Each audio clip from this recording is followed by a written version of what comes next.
Bien, bienvenidos a este curso que es parcialmente online de Mecánica de Suelos y Geología, Facultad de Ingeniería, Universidad de Buenos Aires, primer semestre del 2020. Vamos a hablar de una introducción a la resistencia al corte de los suelos con este índice. El video se va a partir en dos porque es un poco largo. Y entonces vamos a empezar con el ángulo de fricción interna. Este ángulo de fricción interna del que vamos a hablar hoy es una propiedad de los suelos que es su medida básica de resistencia. O sea, cuando hablamos del ángulo de fricción interna en los suelos, estamos hablando de aquel número que caracteriza la resistencia del material, como la resistencia de la compresión simple caracteriza al hormigón o la resistencia de la tracción simple caracteriza al acero. Lamentablemente estamos en algo que está online, así que les voy a tener que pedir que busquen en YouTube lo que de otra manera sería fácil mostrar, que es la experiencia de una botella con arena. Simplemente hay que tomar una botella cualquiera, llenarla con arena por la mitad y con agua hasta arriba, taparla, batirla toda y dejarla horizontal y después inclinarla lentamente hasta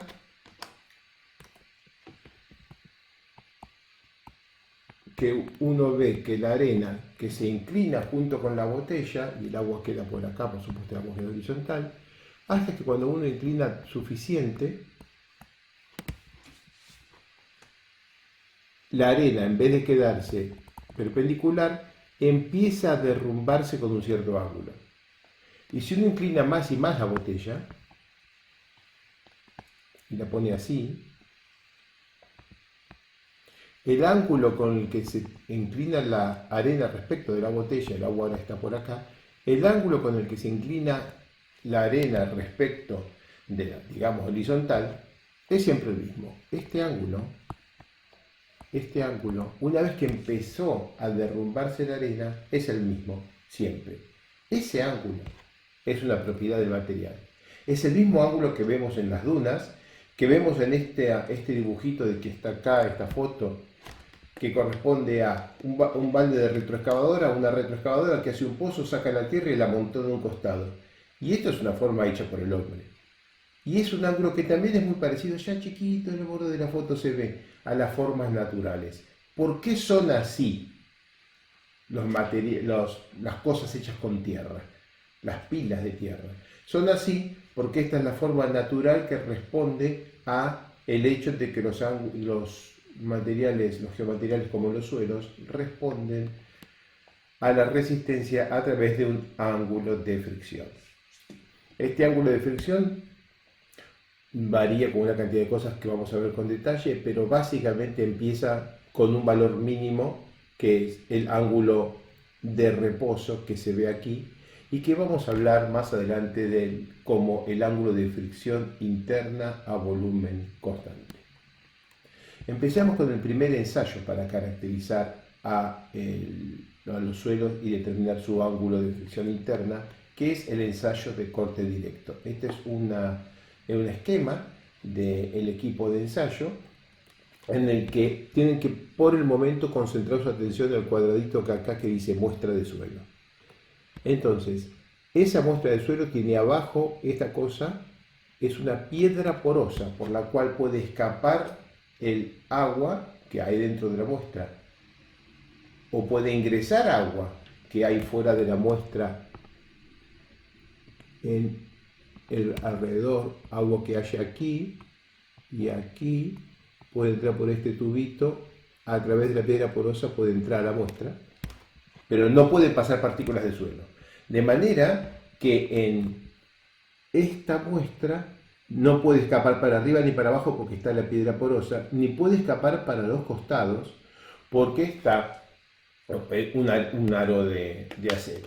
En este esquema, la sección en planta de esta muestra es rectangular y va a ser ensayada cortándola en dos pastillas. ¿De qué manera? Bueno, toda esta parte que tengo aquí, aquí y aquí, todo esto queda quieto. Está soldado al fondo y al recipiente que contiene el agua. Así que el agua está por acá, llena todo esto y toda esa parte está quieta. Y después, se mueve respecto de ella este pedazo de acero, que tiene forma en planta rectangular, empujado por esta manija, y al moverse, se lleva puesto este redondelito, que ahora voy a explicar qué es, que sostiene esta tapa. Este redondelito que tengo acá, en realidad, si yo hiciera un dibujo, pudieras dibujar perpendicular al pizarrón, sería una barra larga de la cual colgamos pesos, perpendicular al pizarrón. Entonces, a través de esta barra, nosotros aplicamos una fuerza normal P, que la mantenemos constante, y la aplicamos sobre esta tapa que es cuadrada en planta, y esta tapa aprieta la piedra porosa aprieta la muestra del suelo, la comprime y le aporta una tensión normal. Con eso estabilizado, ahora empezamos a aumentar esta fuerza horizontal, con lo que aplicamos una tensión de corte en toda la muestra, pero básicamente en el plano que está acá, hasta que en algún momento la muestra no resiste y falla. Y cuando falla, simplemente esta cosa se desplaza hasta acá, esto se mueve para allá, la parte de abajo queda quieta, y este es el modo de falla impuesto a la muestra por el equipo. Entonces, repasamos la secuencia. Se aplica una carga vertical constante acá. Se aplica una carga horizontal creciente aquí. Se va midiendo el desplazamiento horizontal inducido por la carga, con lo que tenemos una curva carga horizontal, desplazamiento horizontal, y se sigue avanzando el ensayo hasta que se impone la falla de la muestra a través de un plano de falla que por la construcción del equipo solo puede ser un plano horizontal en la mitad de la muestra. En ese plano se mide la resistencia al corte, y como uno tiene el valor de la tensión normal aplicada aquí, que es sigma igual a la fuerza N que puse sobre el área de la muestra, y también tiene el valor de T, con lo que uno sabe cuánto es tau, que es igual a T sobre el área de la muestra, y uno sabe que la muestra falló, por lo que tau, tensión, es igual a S, resistencia. Uno tiene S aquí, tiene sigma acá, lo ponemos juntos, y con eso podemos determinar el ángulo de fricción interna phi prima. No van a ver la prima dibujada en todos lados para no llenar esto, para no complicar, y porque tengo la enorme esperanza de que nadie se le ocurra pensar que hay algún phi que no sea prima. Entonces acá tengo el ángulo de fricción interna phi prima, donde el prima representa tensiones efectivas, o sea, esto es la tensión de corte que actúa en los granos de suelo únicamente, esta es la tensión normal que actúa en los granos de suelo únicamente. Si hubiera presión del agua, aquí no está incluida. Entonces, ¿cómo son los resultados de un ensayo típico? Bueno, ponemos una pastilla de arena aquí, y la ensayamos y le damos una primera tensión normal y obtenemos un resultado. Le damos una segunda tensión normal, obtenemos otro resultado. Con mayor tensión normal, mayor resistencia. Mayor tensión normal, mayor resistencia. Primera enseñanza: la resistencia al corte crece con la tensión normal. Y en principio, aquí estos son resultados inventados, pero esto más o menos puede dar así si el rango de tensiones normales no es muy grande. Este es un resultado típico. Ahora, si esta fuera una tensión muy bajita, por ejemplo 10 kilopascales, si estos fueran 50, estos fueran 100 y estos 200, es probable que este resultado diera esto. Ahora, si estos fueran 100, 500, 1000, 2000 kilopascales, van a encontrar que muchas muestras de suelo exhiben un comportamiento que no es tan lineal. ¿Por qué? Porque en realidad phi no es una constante, sino que depende de la densidad de la muestra, de la presión de confinamiento y de la velocidad de ensayo. Hasta el punto que si ensayamos en un ensayo igual y con la misma tensión normal aplicada a través del pistón, una muestra de arena suelta y una muestra de arena densa, encontramos que la arena densa tiene más resistencia al corte que la arena suelta. Es una observación experimental. Para la misma tensión normal sigma, la tensión de corte que produce la falla de la muestra suelta es S1, y la tensión de corte que produce la falla de la muestra densa es S2. Pero si ahora aumentamos la tensión normal significativamente hacia rangos de tensiones un poco más altos, vamos a observar que la muestra suelta siempre tiene el mismo ángulo de fricción interna, o sea que el que medimos al principio más o menos es el mismo todo el tiempo, mientras que la muestra densa va cayendo su ángulo de fricción interna, va cayendo 1, 2, 3, 4, cada vez menor uno que el otro, a medida que crece la tensión de confinamiento. Las razones las vamos a ver en la clase que viene, pero por ahora observacionalmente vemos que el ángulo de fricción interna de una arena no es una constante tan preciosa como se la ve en esta fórmula, sino que en realidad depende de la tensión normal, porque a mayor tensión tengo menor ángulo de fricción interna, y también de la relación de vacíos, porque si la relación de vacíos crece, recuerden, de aquí a aquí, el ángulo de fricción interna se reduce. O sea, una muestra suelta tiene menos ángulo de fricción interna que una muestra densa. Una muestra densa a baja presión tiene un alto ángulo de fricción interna. A medida que aumenta la presión, la tensión de confinamiento, el ángulo de fricción interna va cayendo hasta que en un caso límite, digamos, para muy alta presión, si ensayamos para muy alta presión, la arena densa va a tener el mismo ángulo de fricción interna que la arena densa. ¿Va a tener la misma resistencia a alta presión? Sí, porque si aplicamos una tensión normal muy grande aquí, las dos van a tener la misma resistencia S para una tensión muy grande, pero solo a muy alta tensión.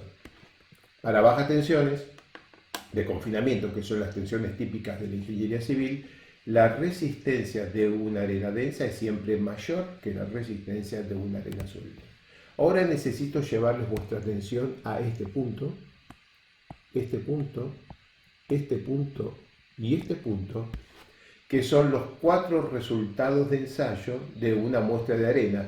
Una muestra de arena sabemos que son granitos en contacto, pero si solo miramos estos 4 puntos y no miramos las rayas azules ni verdes que hay detrás, alguien puede estar tentado a tirar una línea recta a través de los 4 puntos, porque al final están alineados en una línea básicamente recta. O sea, alguien puede hacer una interpretación incorrecta de un ensayo como este y decir, tengo un material cuya resistencia al corte obedece a esta fórmula en la que aparece una ordenada al origen. Esto es incorrecto.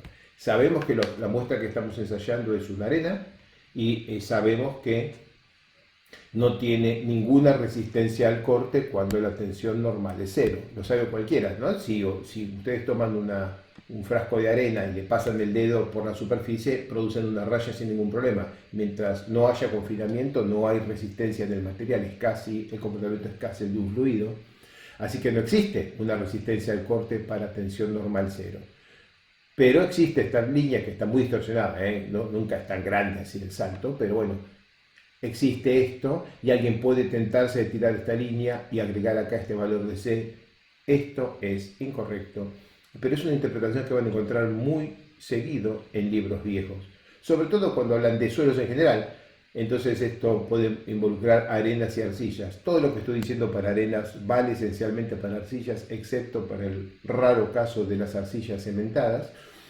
Y de manera que en principio, voy para atrás, ustedes pueden hacer varios ensayos de corte directo con lo que van a determinar para cada valor de tensión de confinamiento una resistencia al corte y un ángulo de fricción interna, y como van a poder comprobar, el ángulo de fricción interna es función de la tensión de confinamiento y de la relación de vacíos.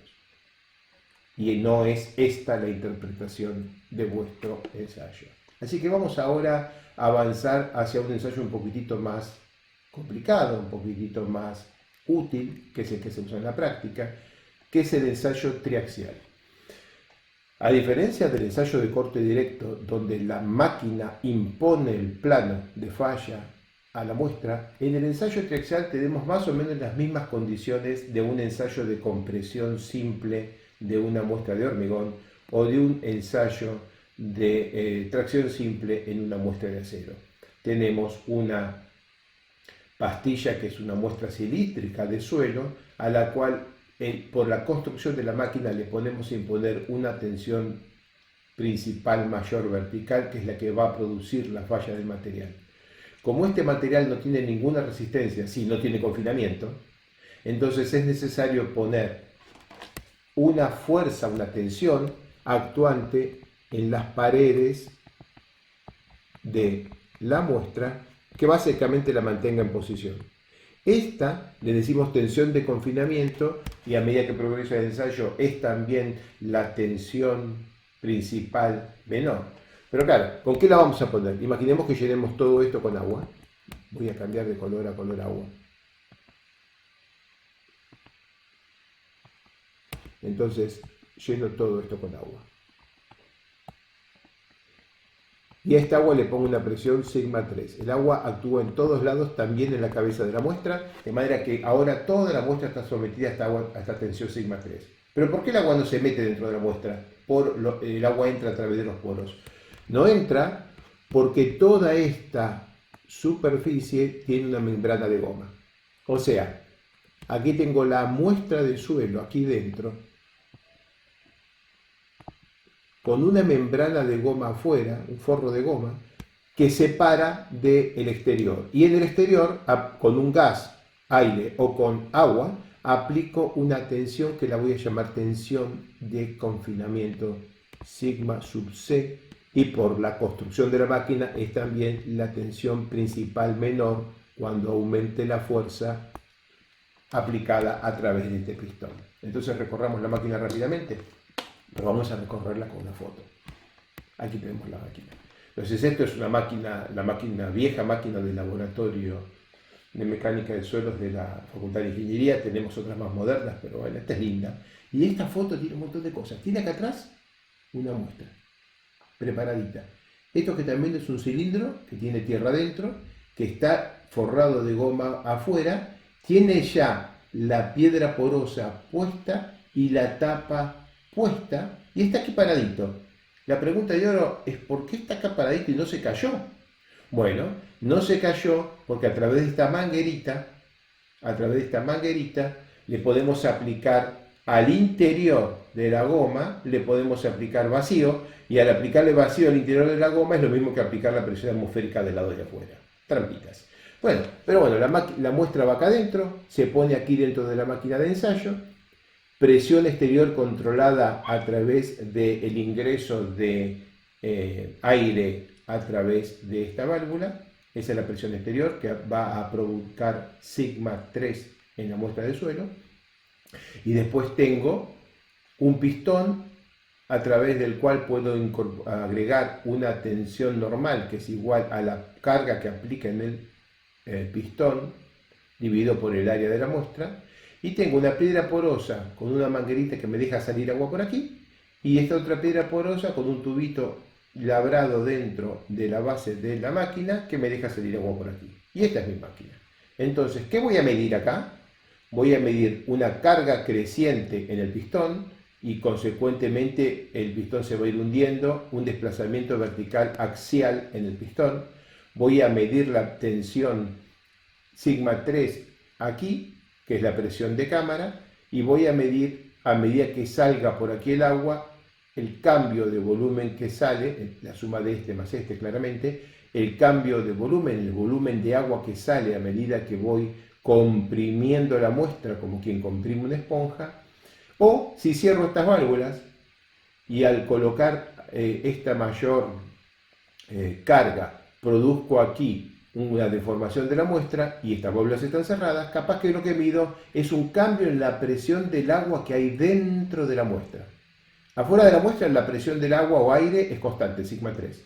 Pero adentro de la muestra la presión del agua puede mantenerse en cero si las válvulas están abiertas, o puede mantenerse el volumen constante si las válvulas están cerradas, pero en ese caso la presión del agua no es cero. Así que siempre acá podemos controlar o el volumen del agua constante y la presión va a ser lo que ella quiera, o la presión del agua constante, la que nosotros querramos, y el volumen del agua va a hacer lo que quiera saliendo y entrando de las válvulas a voluntad. Eso es lo que mido. Y con ello lo que calculo son la tensión desviadora que actúa acá. La tensión desviadora es sigma 1 menos sigma 3. Porque en la cabeza de la muestra está actuando sigma 3. Como es un gas o agua, actúa en todos lados y también en la cabeza de la muestra. Así que si yo miro la cabeza de la muestra, acá está actuando el gas, ya tengo sigma 3. Y además viene el pistón, que me pone una fuerza física, digamos, hecha con un fierro, que es el pistón, P, que es dividido por el área A de la muestra, P sobre A, me da un delta sigma. Y claramente este delta sigma más este es toda la tensión que actúa en este plano y es la tensión principal mayor sigma 1. Entonces, delta sigma más sigma 3 es sigma 1. A esta delta sigma, diferencia de tensión, le vamos a escribir como sigma sub D y es claramente igual a P sobre A, igual a carga aplicada en el pistón sobre el área de la muestra. Bien, vamos a medir épsilon axial, deformación axial aquí, que es igual a lo que se hunde el pistón dividido la altura original de la muestra. Vamos a medir deformación volumétrica, que es igual al volumen del agua que escapa dividido el volumen original de la muestra. Y esto está bueno, porque yo tengo la muestra saturada. Si la muestra cambia de volumen, solamente puede cambiar de volumen porque los poros cambian de volumen. No vamos a pensar que las partículas sólidas cambian de volumen. No, las partículas sólidas a los efectos de este análisis son infinitamente rígidas. Y el suelo no puede escapar a través de las piedras porosas, así que todo el cambio de volumen es en el agua. Y eso lo vemos viendo cuánta agua sale por el pie o por la cabeza de la muestra. Y con esto podemos calcular la relación que va ocurriendo instante a instante entre la tensión desviadora sigma D y la deformación axial epsilon A. Todavía no es el momento de introducirnos en qué dan las cosas, pero esperen que si eso es epsilon y esto es sigma D, esperen una curva como esta, en la que en algún momento el material va a fallar. Una curva parecida a la que pueden estar estimando en cualquier otro material. Y va a haber un momento en que a medida que seguimos aumentando la carga P, o sea, sigma D, va a haber un momento que se va a alcanzar la resistencia del material y la muestra va a fallar y romperse. Se va a romper por donde ella quiera y típicamente se rompe a través de un plano de falla que está orientado aproximadamente como está orientado esta línea en el dibujo. Cuando se rompa vamos a haber obtenido el valor máximo de la carga P, que lo vamos a dividir por el área y vamos a tener la tensión desviadora en falla. Si esta tensión desviadora en falla le sumamos sigma 3, tenemos sigma 1 en falla. Y como tenemos sigma 3, aquí son más, como tenemos sigma 3 y tenemos sigma 1, podemos usar la definición del criterio de Mohr-Coulomb y podemos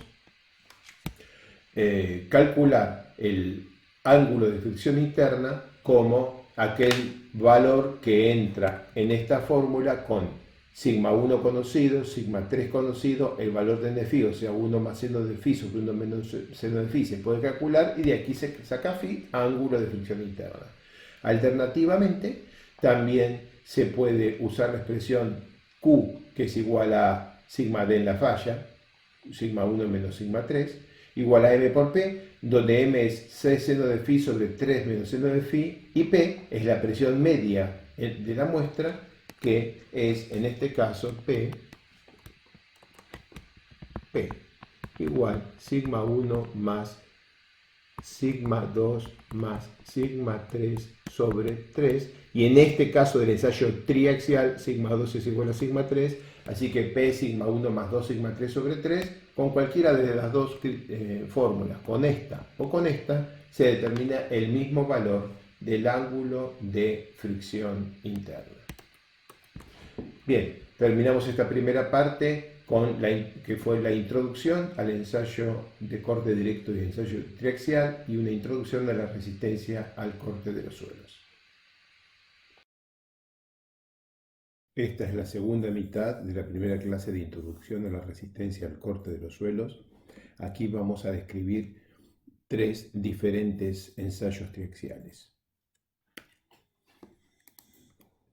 que son el ensayo lento, el ensayo rápido y el ensayo intermedio. Les recomiendo que miren también esta presentación.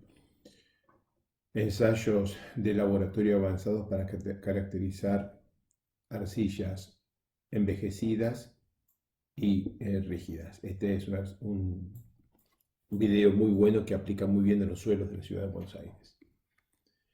¿Para qué se emplea el ensayo triaxial que vimos en el módulo anterior? El ensayo triaxial se emplea para predecir la resistencia del suelo, o sea, para medir ciertas propiedades que permitan luego hacer cuentas y predecir cuál va a ser el comportamiento del terreno desde el punto de vista resistente frente a cargas aplicadas.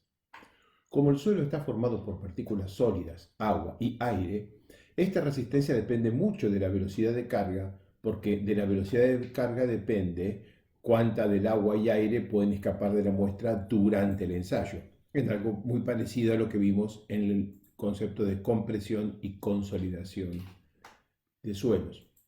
Si el ensayo es muy rápido, como la Q por quick, rápido en inglés, entonces esencialmente es a volumen constante. El agua y el aire no tienen tiempo para drenar, el suelo se deforma a volumen constante. Si el ensayo es muy lento, ensayo S por slow, entonces el agua y el aire tienen tiempo para moverse hacia adentro o hacia afuera de la muestra y el suelo se deforma con la presión del agua y del aire constante. Puede ser cero o distinta de cero la presión. Lo importante es que se mantenga constante. Ustedes saben que la presión y el volumen son conjugados energéticos. Entonces, si el trabajo aplicado es igual al incremento de presión por el volumen o el incremento de volumen por la presión aplicada, con que uno de estos dos, sea constantes, este trabajo, el usado en la combinación presión por delta V, que sería el trabajo que se usa en el agua, es nulo. De manera que estos dos casos extremos son interesantes para establecer extremos al comportamiento probable del material en la fase sólida, que es la que nos interesa caracterizar. Y existe un tercer ensayo, construcción típica, que es el ensayo R.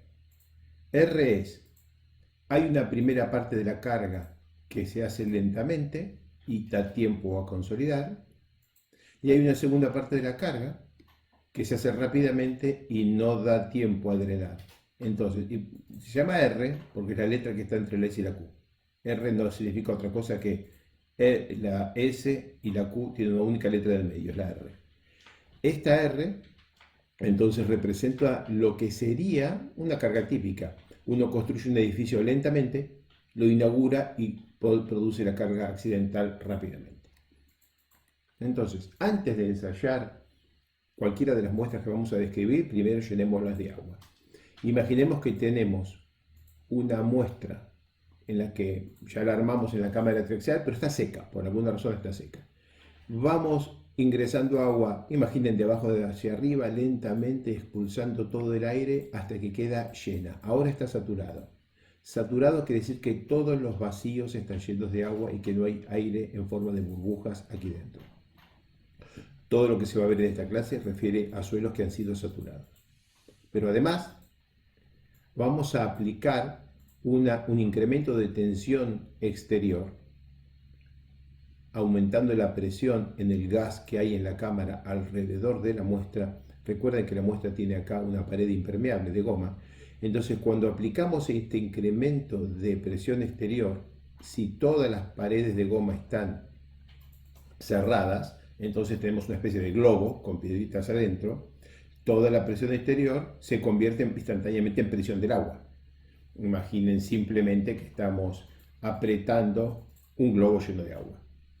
Pero si ahora dejamos que pase el tiempo y abrimos para que escape agua por arriba y por debajo, y pasa el tiempo, en la cámara triaxial, igual que en el edómetro, el paso del tiempo permite que la presión del agua que está adentro escape por las válvulas y entonces la presión del agua interior se reduce hasta algún valor que nosotros prefijemos, mientras la presión exterior se mantiene constante. La diferencia entre la presión del agua interior y exterior es tomada por las partículas sólidas que ahora quedaron comprimidas para la diferencia. Entonces, en este momento yo tengo acá actuando una tensión de cámara sigma 3 exterior que actúa en todas las paredes de la muestra.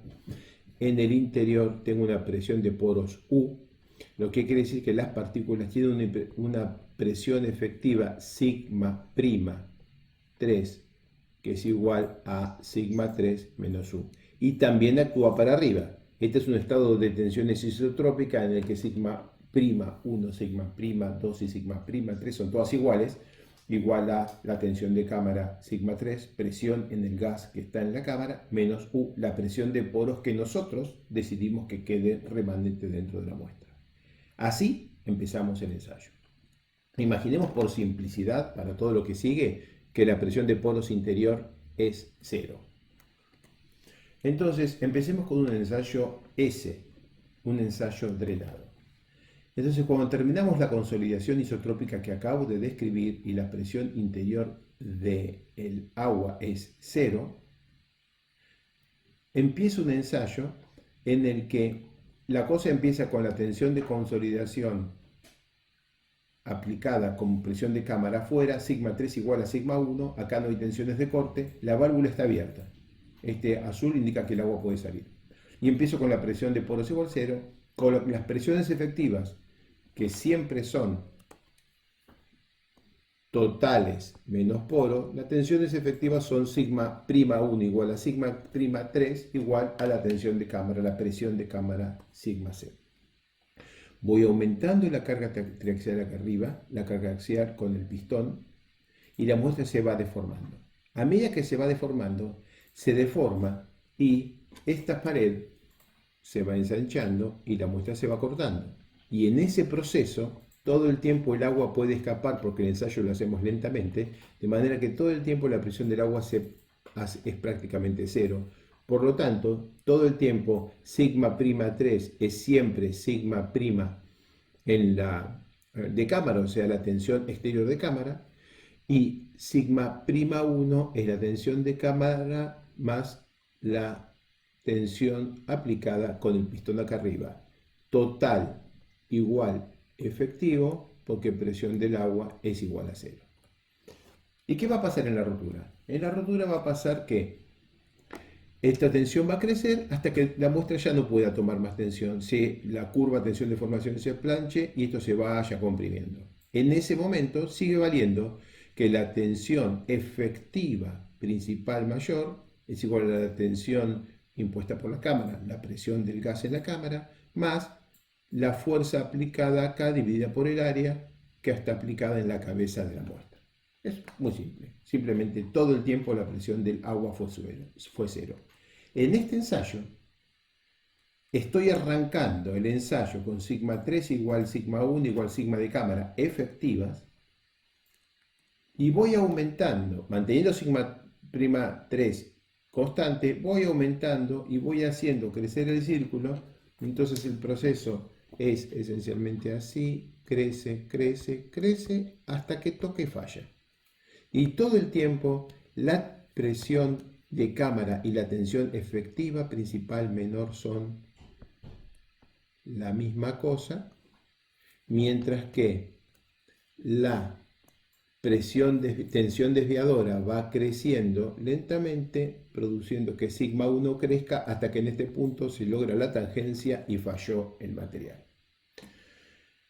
En este ensayo, el plano por el cual se produce la falla en las muestras densas, en todas las muestras, pero en las densas se aprecia claramente porque se forma solo uno o dos planos, es el plano que tiene la orientación indicada acá. Por pura geometría, esto es 45 más phi sobre 2, donde esto es phi.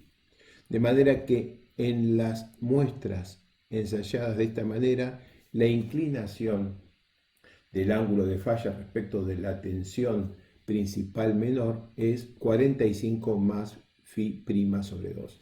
Eso también pasa en las muestras sueltas. Lo que pasa en muchísimos planos de una manera mucho más uniforme y entonces no se puede apreciar tan claramente.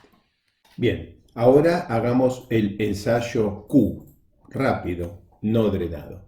El ensayo Q se refiere a un ensayo triaxial en el que la válvula que conecta el agua dentro de la muestra y el exterior están cerradas.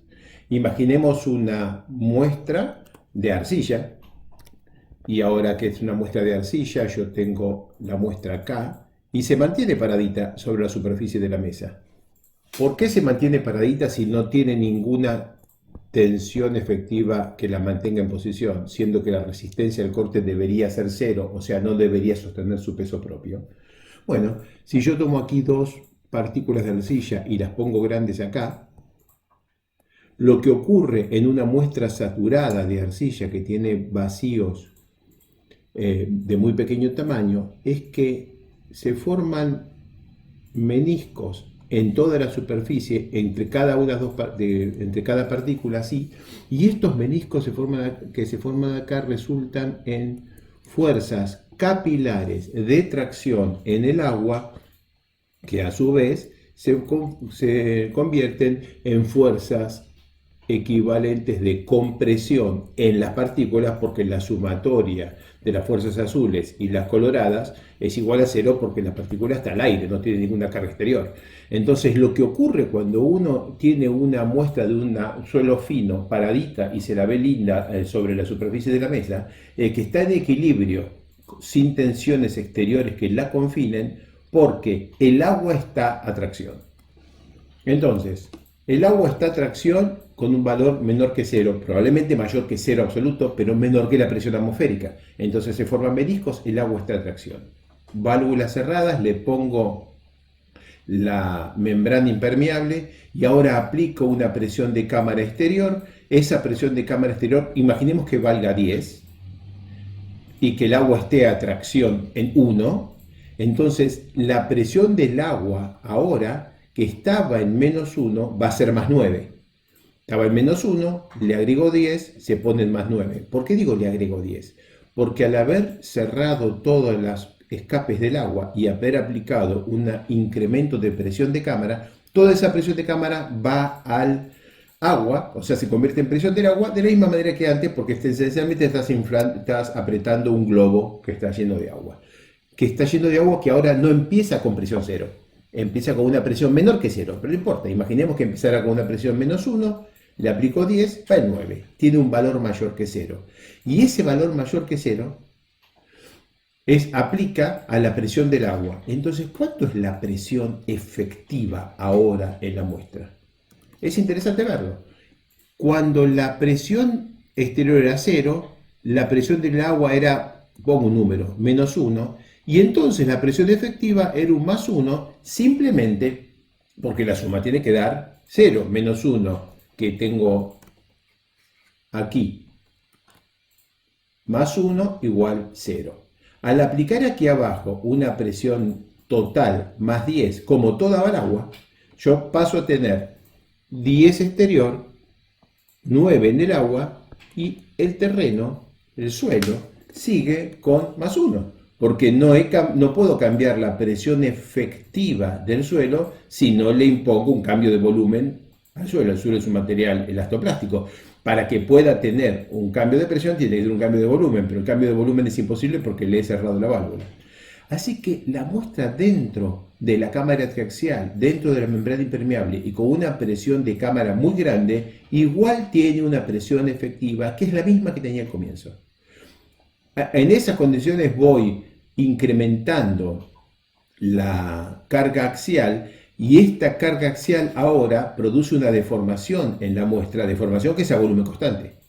En este proceso de deformación la muestra genera nuevas presiones de poros y esas nuevas presiones de poros no sabemos cuánto valen, pero van a estar acá arriba y acá abajo y va a haber un momento en la falla, cuando falla el material, que va a haber una cierta presión de poros adentro de la muestra, porque no deje que escape el agua, y esa cierta presión de poros es la que controla la resistencia del material. Entonces,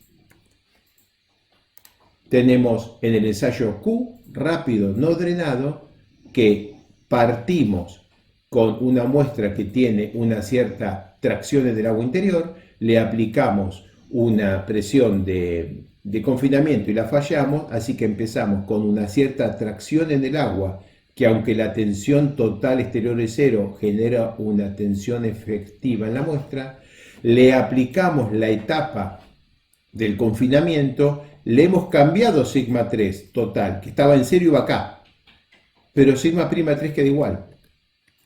Lo único que hemos cambiado son presiones en el agua, la presión en la masa del suelo es la misma. Ahora empezamos el ensayo y estamos aplicando sigma 1 menos sigma 3 total. Y mientras tanto, este sigma 1 menos sigma 3 total genera cambios en la presión de poro, con lo que sigma prima 3 se corre para algún lado, sigma prima 1 aparece y es distinto que sigma prima 3, ¿por qué? Porque el diámetro del círculo o su radio para arriba, que es sigma 1 menos sigma 3, tiene que ser igual a sigma prima 1 menos sigma prima 3 porque el agua no tiene resistencia al corte, de manera que el círculo azul que representa las tensiones totales y el círculo colorado que representa las tensiones efectivas tienen que tener la misma altura. Pero uno está corrido respecto del otro en función de la presión U del agua que se va generando durante el ensayo y ojalá pudiéramos medirla. Se puede medir, pero en este primer ensayo no la estamos midiendo. Llega un momento en que llegamos a la falla. Cuando llegamos a la falla, sigma 3 sigue siendo siempre la misma. Empezó el 0, la llevé acá, dejo el punto colorado ahí, voy aumentando la tensión, logro la falla sigma 3, la de cámara siempre es la misma, está acá. Sigma 1 total es esta en el momento que observamos la falla. Sigma prima 3 se corrió hasta acá, empezó acá y se corrió hasta aquí. Y yo sé ahora cuánto es el sigma 3 efectivo, porque sé que el círculo tiene que estar sobre la línea de falla. De manera que si yo conozco φ' y conozco el diámetro del círculo azul, lo corro hasta que toca y ahora sé cuánto es sigma prima 3 y sigma prima 1 en el momento de la falla. O si puedo medir, y en la máquina de ensayo se puede medir, si puedo medir cuánto es la presión de poros en la falla, puedo usar este ensayo para medir la presión total, medir la presión de poros, correr el círculo, dibujarlo colorado, trazar la línea y medir el ángulo de fricción interna. Entonces, en el ensayo triaxial Q rápido no drenado, lo que mido es el diámetro del círculo de falla, que es igual a sigma 1 menos sigma 3 o sigma prima 1 menos sigma prima 3, pero no puedo conocer su posición en términos de presiones efectivas si no mido la presión de poros. Vamos a llamar resistencia al corte no drenada a esta abscisa horizontal, a esta línea horizontal que pasa por el punto máximo del círculo de falla. Ustedes imaginan que en este ensayo voy para atrás, salgo de aquí y puedo aplicar este valor de sigma 3 o cualquier otro, que el círculo va a crecer a esta posición o a cualquier, perdón, esto no funcionó, ahí, o a cualquier otra que tenga, tendría que ser azul, estas no son efectivas sino totales, a cualquier otra, depende de qué valor de sigma 3 empiezo, pero todos van a tener el mismo círculo de presiones efectivas, todos los círculos de presiones totales que podamos calcular aplicando diferentes presiones de confinamiento. Mientras no permitamos que cambie la humedad de la muestra o que escape agua de la muestra, van a llegar al mismo círculo de presiones efectivas. Entonces, si nosotros podemos medir la presión de poros, podemos convertir el círculo de presiones totales en un círculo de presiones efectivas simplemente corriéndolo en función de la presión de poros y con eso podemos determinar el ángulo de fricción interna. Vamos a apreciar que, y esto lo vamos a atar con una clase posterior, que si en un ensayo S drenado la muestra hubiera querido reducir su volumen, cuando no se lo permitimos, en un ensayo Q el círculo se corre a la izquierda. ¿Por qué? Porque si yo tengo un ensayo S y la muestra después del ensayo se hace mucho más petiza, pero de poco menor diámetro, el volumen final es menor que el volumen inicial. Si yo hago este mismo proceso de deformación, pero a volumen constante, cuando la aplasto hasta aquí, la muestra está obligada a mantener un volumen igual al inicial, de manera que el volumen va a tener que ser otro. Y eso significa, eso solamente lo puede hacer a costa de un cambio en las presiones efectivas, en el cual la presión efectiva se reduce y la presión de poros aumenta. La presión efectiva se reduce, ¿por qué lo sé? Porque el cambio de volumen es igual a algún coeficiente de rigidez por el cambio de presión efectiva. Si esto hubiera querido reducir su volumen, es porque hubiera querido aumentar su presión efectiva. Si no se lo permitimos y mantiene el volumen, se reduce la presión efectiva y eso se ve como tensión efectiva principal menor que se corre a la izquierda porque se reduce, o aquí también en tensión efectiva principal mayor que se corre a la izquierda porque se reduce. Entonces, si en un ensayo S la muestra hubiera querido reducir su volumen, en el ensayo Q el círculo se corre a la izquierda. De la misma manera, si en un ensayo S la muestra aumenta su volumen, en el ensayo Q el círculo se corre a la derecha. El más simple de los ensayos no drenados es el ensayo de compresión simple. Como nosotros sabemos que podemos tomar una muestra y dejarla paradita porque las tensiones capilares mantienen la muestra en posición, simplemente podemos poner la muestra en la máquina de ensayo sin membrana, sin presión de cámara y ensayarlo, con lo cual sigma 3 total es 0. Porque no sabemos cuánto es la presión de poros ni cuánto es la presión efectiva, pero sí sabemos que no estamos aplicando ninguna tensión en los laterales de la muestra. Vamos cargando hasta que falla y en el momento que falla, sigma 1 menos sigma 3 igual a sigma prima 1 menos sigma prima 3 con sigma 3 igual 0, sigma prima 3 no está acá dibujada y puedo medir SU. Nosotros, si pudiéramos medir la presión de poros, sabríamos que la presión de poros tiene que ser, estoy dibujando, tratando que sea, tiene que ser tal que sea este diámetro de círculo, porque el diámetro de círculo no puede cambiar porque el agua no tiene resistencia al corte, y tangente acá, porque acá hay Φ', y entonces esta sería sigma prima 3, y esto es la presión del agua negativa en el momento de la falla. Entonces, en el ensayo de compresión simple, lo que tenemos es presiones totales de poros y efectivas antes del incremento de la carga axial. Acá no hay confinamiento, sigma 3 total es 0. El ensayo se va a hacer rápidamente para que no haya posibilidad de que el agua entre o salga de la muestra.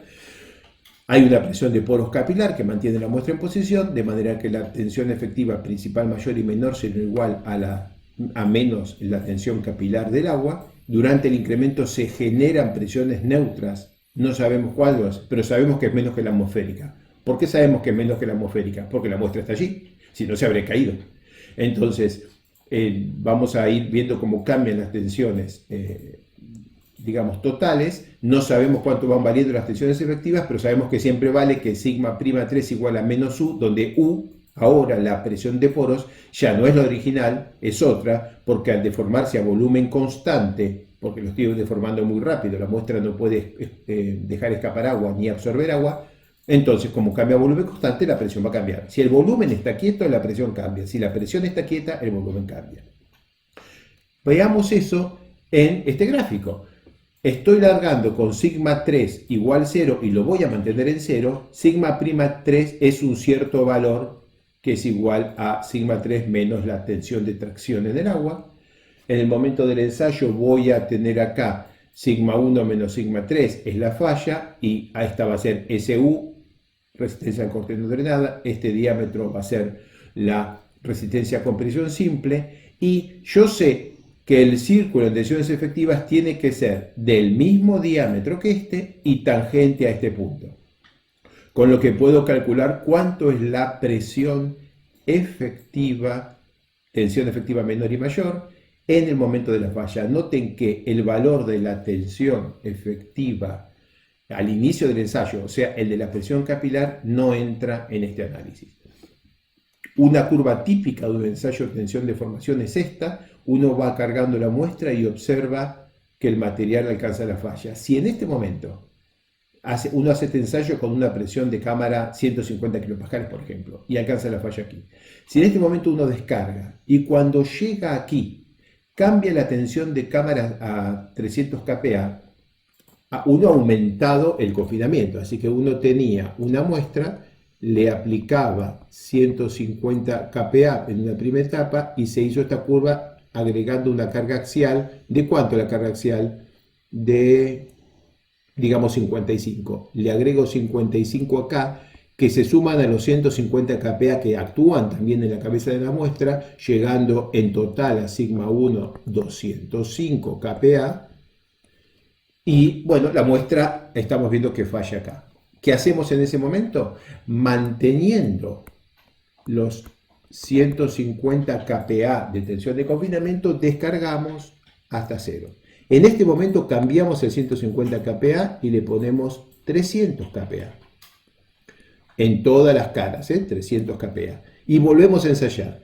A pesar de que tiene mayor presión exterior, el material tiene esencialmente la misma resistencia. Noten que si yo hubiera seguido el ensayo original, prácticamente hubiera tenido la misma resistencia que el final. ¿Por qué?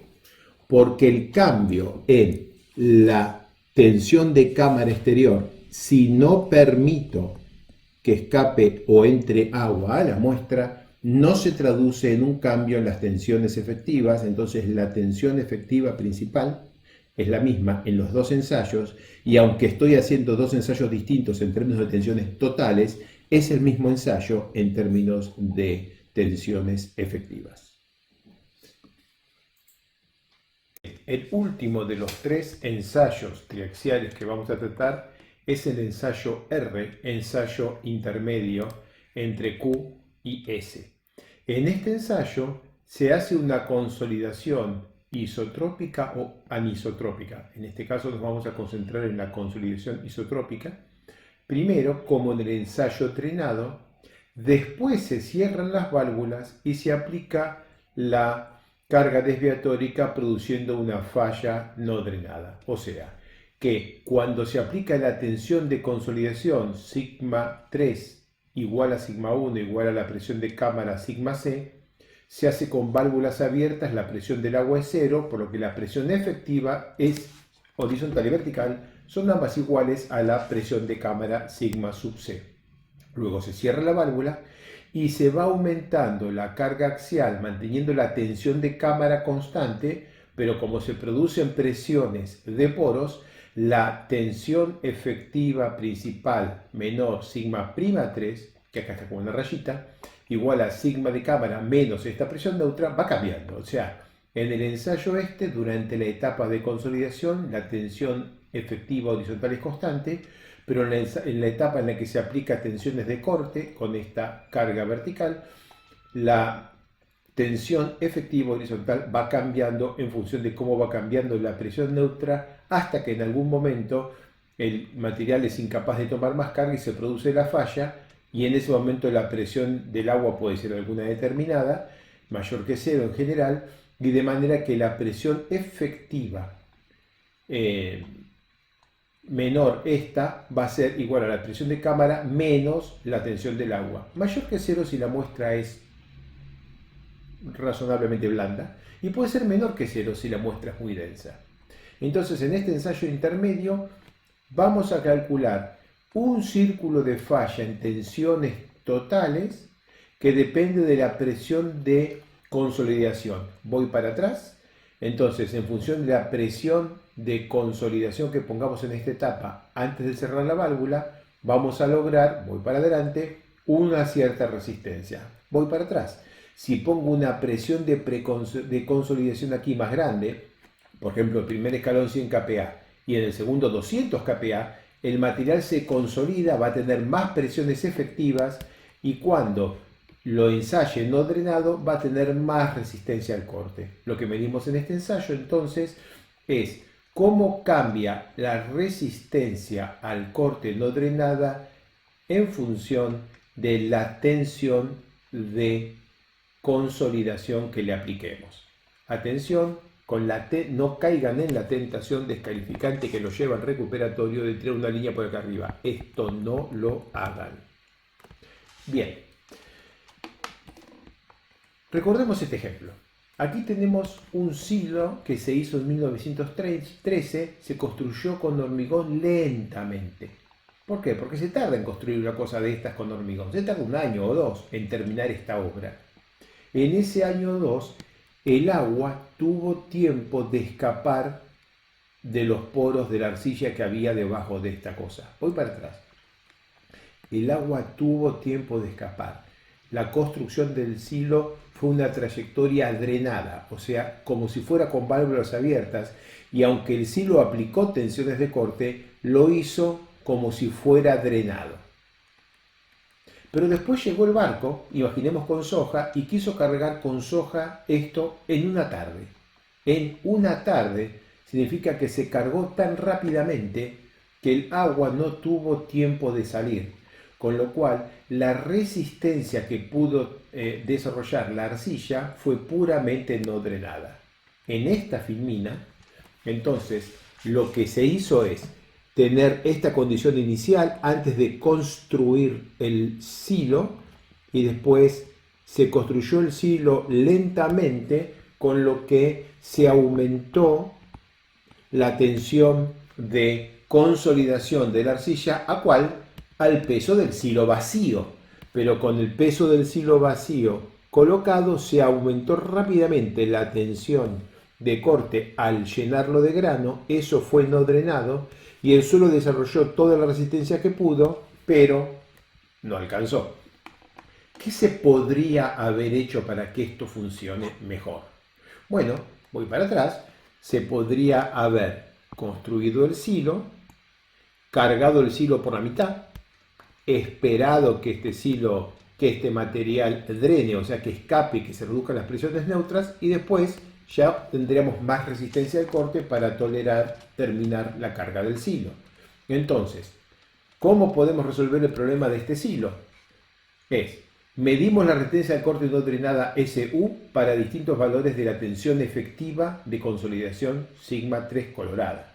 Determinamos este coeficiente y entonces podemos darnos cuenta que si cargamos rápidamente, el peso del grano no llega a producir consolidación, no hay suficiente resistencia, se nos cae el silo. Pero si hacemos una carga suficientemente lenta, por ejemplo cargando 2 metros de grano por semana, entonces el peso del grano llega a producir consolidación parcial, porque el agua llega a escapar, aunque sea parcialmente, de los poros de suelo debajo de las fundaciones del silo, aumenta la resistencia un poco y el silo pudo haber sobrevivido.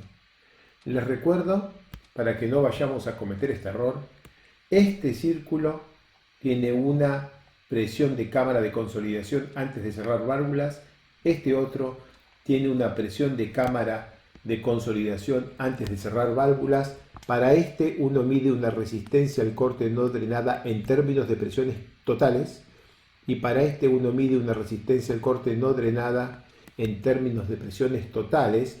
Pero todas estas cosas son de presiones totales, no conocemos cuáles son las presiones del agua, de manera que la abscisa está cortada.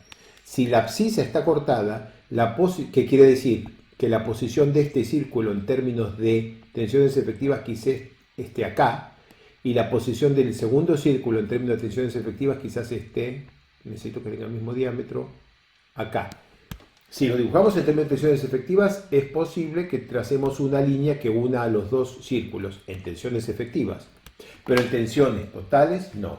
Como esto está cortado, no ponemos una rayita inclinada arriba de dos círculos azules, no definimos el ángulo de fricción interna consolidado no drenado, no definimos la cohesión consolidada no drenada que van a encontrar en viejos, obsoletos y ya incorrectos libros de texto. No hacemos esto porque el profesor nos manda al recuperatorio. Entonces, ejercicio. Tengo sigma 3, primer escalón, 120 kPa. Aplico en la falla alcanzo 130 kPa de diferencia y mido una presión de poros de 50 kPa. Tensiones totales, sigma 3, 120, abajo el gráfico de AutoCAD está 1,2 kg por centímetro cuadrado, más 130, 120 más 130, 250, 2,5. Esta línea este círculo es el círculo en tensiones totales.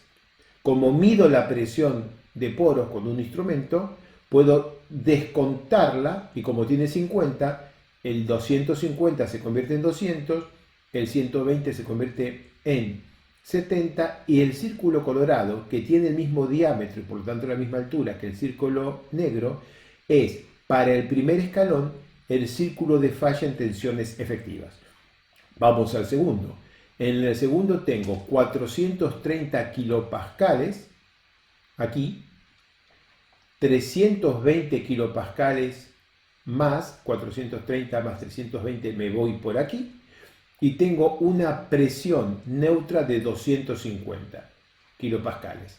430 más 320 me voy a 750, si le descuento 250 la tensión efectiva principal mayor es 500 kilopascales o 5 kilos por centímetro cuadrado y la tensión efectiva principal menor es 180 kilopascales o 1,8 kilos por centímetro cuadrado.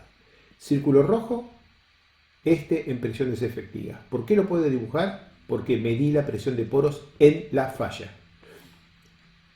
La presión de poros creció porque empecé aquí el ensayo y lo termino acá. Recuerden que este 1,2 es constante porque es la tensión de cámara sigma 3 total que se mantiene constante del ensayo.